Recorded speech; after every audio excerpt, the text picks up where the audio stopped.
मई 2002 की वो दोपहर इतिहास में एक काले अध्याय की तरह दर्ज हो गई। उस दिन ठीक 3:07 पर चाइना एयरलाइंस की फ्लाइट 611 ने ताइवान के चांग काई शेक अंतर्राष्ट्रीय हवाई अड्डे से उड़ान भरी थी। विमान का गंतव्य हांगकांग था। इस उड़ान में कुल 225 यात्री सवार थे, जिनमें छोटे बच्चे, बुजुर्ग, कामकाजी लोग और परिवार शामिल थे। किसी को भी अंदाजा नहीं था कि ये यात्रा उनकी जिंदगी की आखिरी यात्रा बन जाएगी। बोइंग 747, जिसे आसमान की रानी कहा जाता है, पूरी रफ्तार के साथ लगभग 35,000 फीट की ऊंचाई पर उड़ रहा था। सब कुछ सामान्य लग रहा था। कॉकपिट में मौजूद अनुभवी पायलट कैप्टन हो चैंग, जिनके पास 16,000 से अधिक उड़ान घंटे का अनुभव था, विमान को पूरी सतर्कता से नियंत्रित कर रहे थे। एयर ट्रैफिक कंट्रोल से नियमित संपर्क बना हुआ था, लेकिन उड़ान के ठीक 55 मिनट बाद जब घड़ी 4:03 दिखा रही थी, अचानक कुछ ऐसा हुआ जिसकी किसी ने कल्पना नहीं की थी। रडार स्क्रीन से फ्लाइट 611 का सिग्नल एक झटके में गायब हो गया। न कोई चेतावनी, न कोई मेडे कॉल, न कोई तकनीकी संदेश। सब कुछ एक पल में शांत हो गया। एयर ट्रैफिक कंट्रोल ने बार बार संपर्क करने की कोशिश की, लेकिन दूसरी तरफ से कोई जवाब नहीं आया। कुछ ही मिनटों में स्थिति साफ हो गई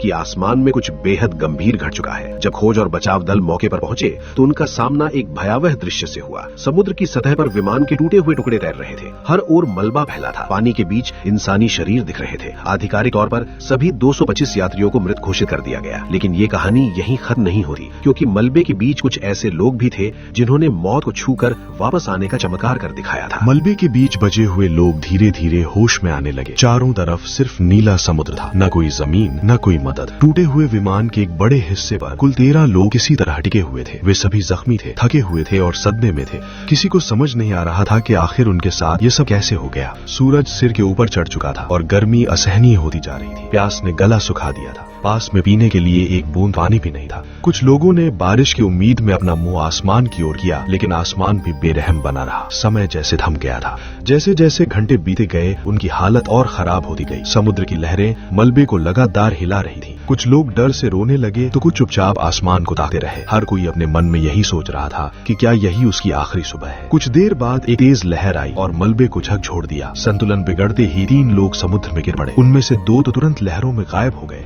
लेकिन एक इसी तरह वापस चढ़ने में कामयाब रहा। उस पल सबको एहसास हो गया कि मौत उनसे बस कुछ इंच दूर है। घंटे बीते गए और सूरज ढलने लगा। ठंड बढ़ने लगी थी। थके शरीर अब जवाब देने लगे थे। कई लोगों की चेतना कमजोर होने लगी थी। एक महिला लगातार बड़बड़ा रही थी, मानो उसे भ्रम होने लगा हो। कुछ लोग अपने परिवार को याद कर रो रहे थे, तो कुछ चुपचाप अपने अंत की प्रतीक्षा कर रहे थे। रात होते ही हालात और भी खतरनाक हो गए। समुद्र की गहराई से अजीब अजीब आवाजें आने लगी। कभी लगा जैसे कोई नीचे से टकरा रहा हो, तो कभी लगा कोई उन्हें घूर रहा है। चारों ओर सिर्फ अंधेरा, डर और मौत की गंध थी। अगली सुबह जब सूरज निकला तब 3 और लोग दम तोड़ चुके थे। अब सिर्फ 10 लोग बचे थे। उनकी आंखों में डर नहीं, बल्कि एक अजीब सा खालीपन था। उन्हें समझ आ चुका था कि अगर जल्दी कुछ नहीं हुआ तो कोई भी बच नहीं पाएगा। तभी दूर क्षितिज पर उन्हें कुछ दिखाई दिया। जंग लगा हुआ ऊंचा सा ढांचा। पहले तो उन्हें लगा कि ये कोई भ्रम है, लेकिन धीरे धीरे साफ हो गया कि वो एक पुराना समुद्री ढांचा था। वही उनका आखिरी सहारा बन सकता था। बचे हुए 10 लोग पूरी ताकत लगाकर उस दिशा में बढ़ने लगे। कई बार लगा कि अब शरीर जवाब दे देगा, लेकिन जीने की इच्छा ने उन्हें आगे बढ़ने पर मजबूर किया। आखिरकार वे उस जंग लगे ढांचे तक पहुंच ही गए। जैसे ही वे ऊपर चढ़े, उन्हें एहसास हुआ कि ये जगह किसी जमाने में इस्तेमाल होती रही होगी। हर तरफ जंग, टूटी सीढ़ियां और सन्नाटा फैला हुआ था। हवा में सड़ांत भरी थी। फिर भी ये जगह खुले समुद्र से कहीं ज्यादा सुरक्षित लग रही थी। उन्हें नहीं पता था कि ये जगह उनकी आखिरी शरण बनेगी या उनकी अंतिम कब्र। उस जंग लगे ढांचे पर कदम रखते ही सभी को एक अजीब सी ठंडक महसूस हुई। ऐसा लग रहा था जैसे ये जगह सालों से इंसानों की मौजूदगी से दूर रही हो। चारों तरफ लोहे की सीढ़ियां, जर्जर प्लेटफॉर्म और टूटे हुए कमरे थे। हवा में नमक और सड़न की तीखी गंध भरी हुई थी, जो सांस लेना भी मुश्किल बना रही थी। धीरे धीरे उन्होंने पूरे ढांचे का निरीक्षण किया। ऊपर की मंजिलों पर जंग लगे केबिन थे, जिनमें पुराने उपकरण, फटे कागज और सड़ चुके फर्नीचर पड़े थे।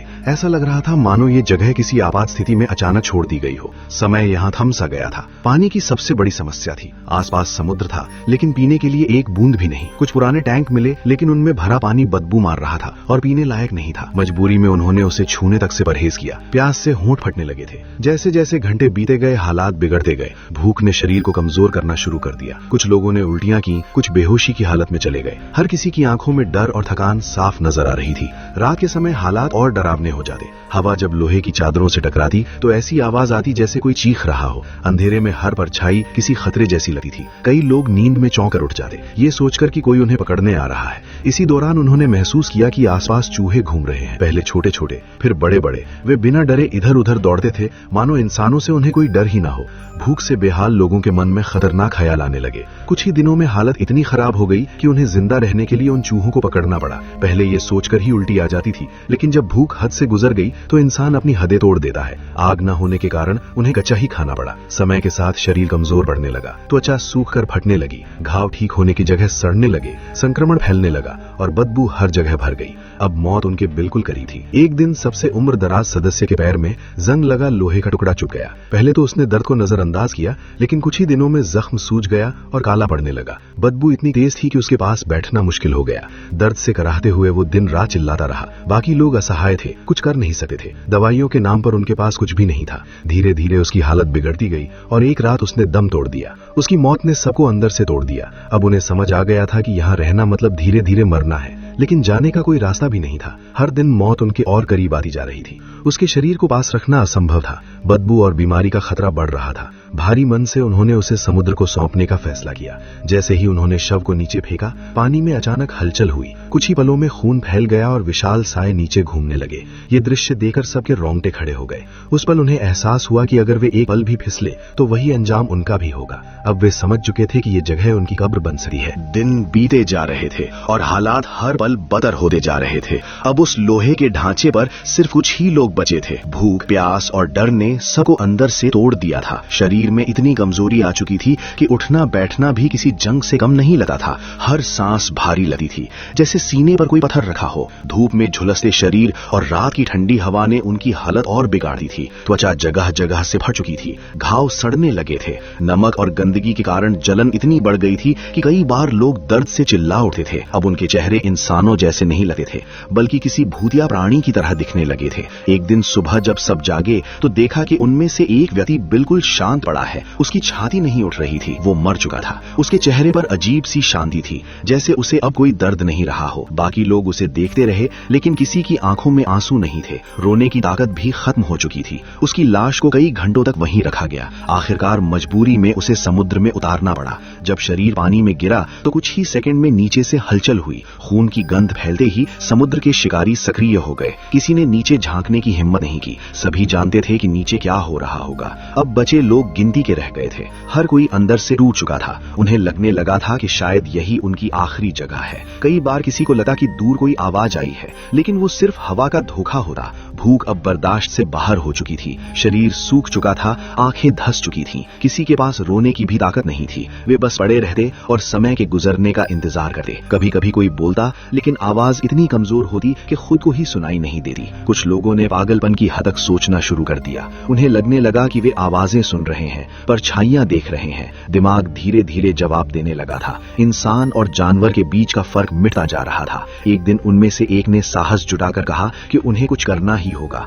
वरना सभी यहीं मर जाएंगे। उसकी आवाज कमजोर थी, लेकिन इरादा मजबूत। उसने सुझाव दिया कि वे इस ढांचे से निकलने का रास्ता तलाशें, चाहे कुछ भी हो जाए। लंबी चर्चा के बाद उन्होंने तय किया कि वे बची खुची चीजों से कुछ बनाने की कोशिश करेंगे, ऐसा कुछ जो उन्हें इस मौत के जाल से बाहर निकाल सके। उनके पास औजार नहीं थे, लेकिन जिद थी। टूटे हुए लोहे, जंग लगे पाइप और लकड़ी के टुकड़ों को इकट्ठा किया गया। काम आसान नहीं था, हाथ कांपते थे, शरीर साथ नहीं दे रहा था। कई बार लोग बेहोश होकर गिर जाते, लेकिन फिर भी वे उठते, क्योंकि अब हार मानने का मतलब सीधी मौत था। दिन बीते गए और उनके सामने एक कमजोर सा ढांचा तैयार होने लगा। वो पूरी तरह सुरक्षित नहीं था, लेकिन वही उनकी आखिरी उम्मीद थी। उन्हें नहीं पता था कि ये उन्हें बचाएगा या मौत की ओर ले जाएगा। रहे हो। एक रात तेज हवा चली, समंदर उफान पर था। लहरें उस ढांचे से टकरा रही थीं, जैसे उसे तोड़ देना चाहती हों। सब लोग एक दूसरे से चिपक कर बैठे थे। हर झटके के साथ लगता था कि अब सब खत्म हो जाएगा। अचानक एक तेज आवाज हुई और पूरा ढांचा हिल गया। कुछ हिस्से टूटकर पानी में गिर गए। लोग चीख पड़े। अंधेरे में कुछ समझ नहीं आ रहा था। कई घंटे तक ये सिलसिला चलता रहा। जब सुबह हुई तो उन्होंने देखा कि उनका सहारा और भी कमजोर हो चुका है। अब वे जानते थे कि समय बहुत कम बचा है। या तो कोई उन्हें ढूंढेगा या ये समुद्र उनका अंत लिख देगा। लेकिन अंदर कहीं एक छोटी सी उम्मीद अभी भी जिंदा थी। वे हर दिन आसमान आसमान की ओर देखते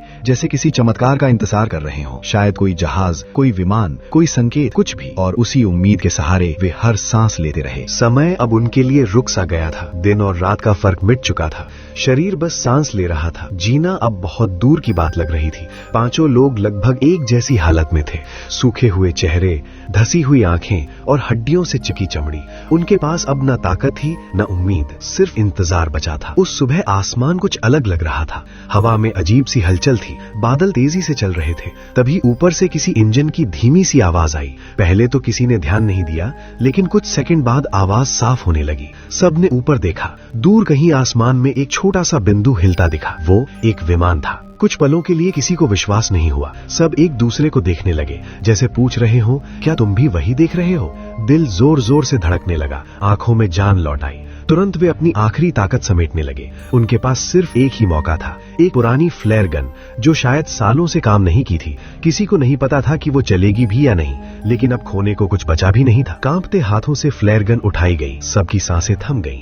एक पल के लिए सब शांत हो गया, जैसे समय रुक गया हो। फिर ट्रिगर दबाया गया। पहले कुछ नहीं हुआ। दिल बैठ सा गया। फिर अचानक एक तेज चमक आसमान में फट पड़ी।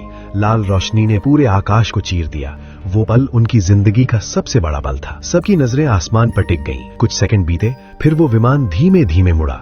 वो वापस उनकी ओर आ रहा था। ये देखकर किसी की आंखों से आंसू निकल पड़े, किसी के होंठ कांपने लगे, कोई जमीन पर गिर पड़ा। वे बच गए थे। कुछ ही देर बाद समुद्र के ऊपर एक बचाव जहाज दिखाई दिया। उसकी आवाज साफ सुनाई देने लगी। रस्सियां फेंकी गईं। बचाव कर्मी नीचे उतरे। जब उन्होंने उन लोगों को देखा तो उनकी आंखें भर आईं। वे इंसान नहीं, जिंदा लाशें लग रहे थे।